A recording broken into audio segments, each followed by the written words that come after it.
आज चाइना ने, जापान ने जितनी तरक्की की है, पृथ्वी पर उतनी तरक्की कोई भी देश नहीं कर पाया। चाइना देखिए, एक मच्छर से भी छोटी छोटी चीजें बना देता है। क्यों बना देता है? इसका कारण क्या है? और कंट्री क्यों नहीं बना पाती? इसका कारण है उनमें शिथिलता है। और उनमें शिथिलता क्यों है? उनके पास में भगवान बुद्ध का ज्ञान है। भगवान बुद्ध ने यही सिखाया था अपने अनुयायियों को कि जो बीत गया उसे जाने दो, जो नहीं आया है वो अभी तक नहीं आया। इस वर्तमान पल में जीना सीखो।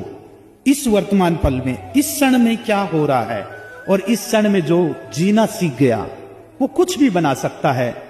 आज अगर हमारे देश की बात करें और देशों की बात करें तो वहां पर ये चीजें नहीं सिखाई जाती। वहां पर बहुत सारे पाखंड सिखाए जाते हैं।